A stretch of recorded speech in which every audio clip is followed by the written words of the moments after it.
let's take a little deviation and talk about twists. Every story should have minor twists. Most of these are escalations, like I talked about with Star Wars. You do not need to have a twist ending to have a successful book. A lot of people who are fans of mine know that I like having twists around the ends of my books. But be careful with twists, all right? Escalation twists are almost always a good idea.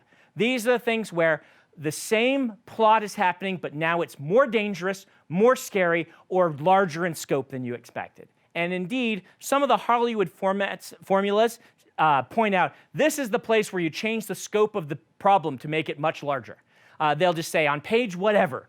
The Hollywood formats love this. On page this, expand the scope so that it becomes more deadly and more dangerous, whatever it is. In Star Wars, that's losing Obi-Wan, finding out that the ship is bigger. There's an even bigger ship. There's always bigger fish. And finding out Luke doesn't need just to have adventure, he needs to become a Jedi, and indeed get revenge on the people who killed his surrogate parents. These are all escalations. None of them are classic twists. Star Wars does not have very many classic twists. The only one that I would call a classic twist is you get to Alderaan and it's been destroyed, and now you have to deal with the Death Star. It does not have a twist ending. If you watched that opening and said, wow, I bet the little ship's going to beat the big ship at the end, and it does, it's not unsatisfying that the reader guessed what's going to happen. If you're properly signposting, they should have an idea of what's coming. So that means that when Elizabeth Bennet and Mr. Darcy get together, you're not let down. You actually are fulfilled. It doesn't need a twist ending where she realizes that she all along loved this other guy. That works really well in While You Were Sleeping, because that movie has different set of signposts. It has a character who has deep flaws and also has made a big lie that's causing all kinds of problems. Different story structure, despite both of them being romances. You don't need one. But if you're going to do one, understand that giving people more than they expected is almost always the best kind of twist, right? Imagine it as if you are giving a present to your children or your nieces and nephews or whatever young individual in your life. And you find out from them, they're like, I love cars. You're like, oh, you love cars, huh? Do you like Matchbox cars? You're like, yes, I love Matchbox cars. And you're like, and they're like, man, I bet Brandon's gonna give me a Matchbox car for my birthday. And they get really excited by it, and then it sucks. That's a twist. It's not hard to surprise a reader by giving them socks instead of a Matchbox car. Really easy to do, and it makes for a terribly unsatisfying experience, and is a bad way to use a twist. Twists are easy. Good twists don't do that. Good twists are of a different sort, where the kid opens the Matchbox, the thing, and lo and behold, you have learned that they love Super Mario, and you have given them a Super Mario Matchbox car. So it combines two of their loves. It's more than they ever wanted, right? Luke went on his adventure, and he wanted to go on an adventure, but he also found a new surrogate family. That's actually kind of more important to him than the adventure. He also saved a whole bunch of people's lives by going on his adventure. That is cooler than just going on an adventure. Luke got, he didn't just give him a Matchbox car, he got a whole car. There's like a Mercedes wrapped up under the tree because he got what he wanted plus more. That is the sort of quote-unquote twist that oftentimes you want to deliver. Now, there are, go ahead, yeah. So what if you don't know how to build, try you doing this backwards. You come up with, Luke's going to blow up the Death Star. Yes. I want to have a twist that's going to be more, how do I write that so I give the impression and promise to be smaller than that to where that's a beneficial thing without it going off the rails? Yeah, this is practice. Everything is practice. But in this case, there are a couple things you can do.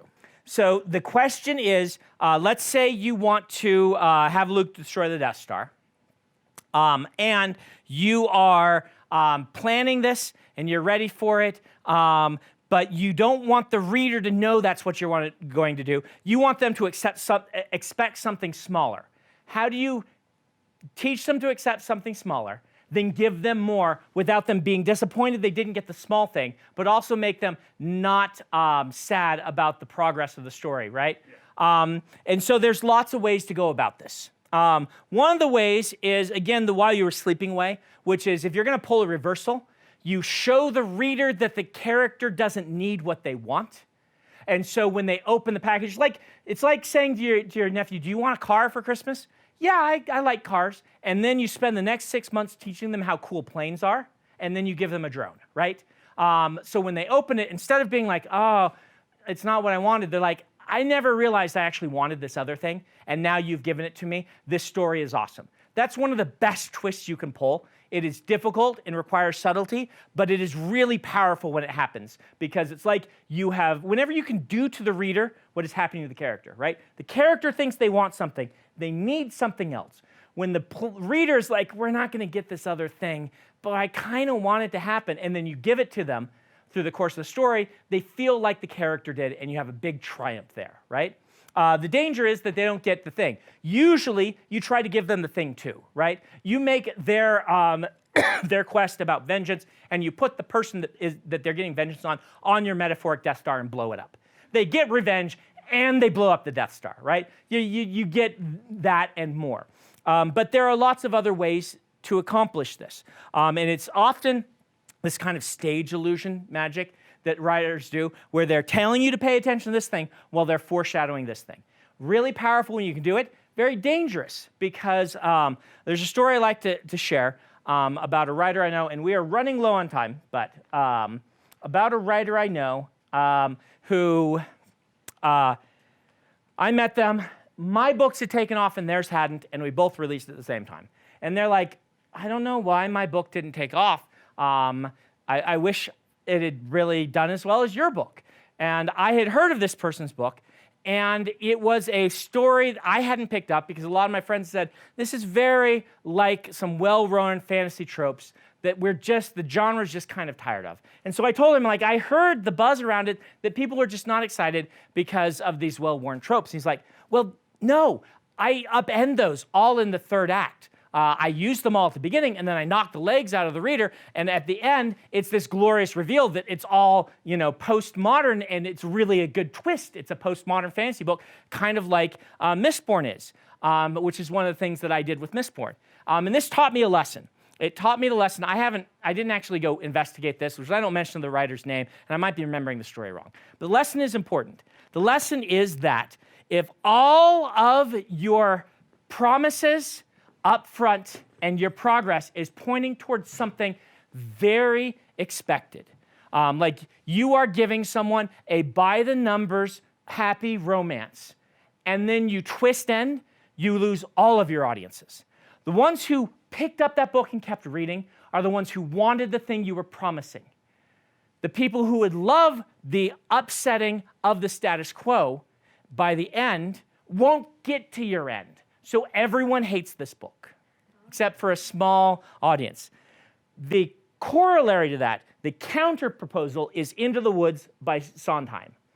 Into the Woods by Sondheim is the proof that this doesn't hold true for all stories. Into the Woods is all about playing into the cliches, upending it, and it becomes this genius work where the second half is a horror story and the first half is a lighthearted fairy tale fantasy.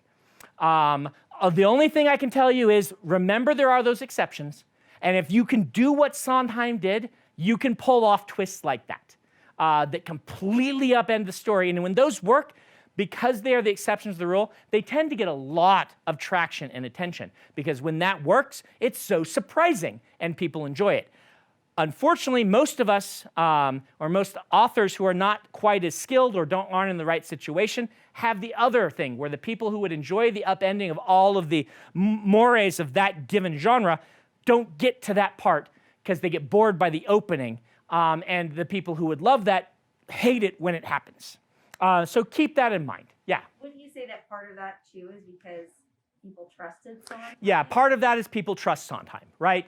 And that's an unfair part about this. People trust me. Once you establish yourself as an author, like Way of Kings, by a new author may not have done as well because it has a steep learning curve.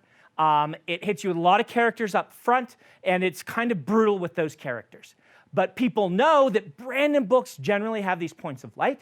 They know I'm good at endings, and they know I'm good at bringing things together, so they're willing to give me a benefit of the doubt that a new author doesn't get. And indeed, I mean, Sondheim had worked on many famous musicals before that. People trusted him and knew he was kind of twisted, right? And so the people who go to a Sondheim play at that point are like, I kind of want something twisted. Oh, this happy-go-lucky fairy tale is a promise, because Sondheim would never do that it's going to go really wrong for these people. And they get what they want. And that's part of why Into the Woods works.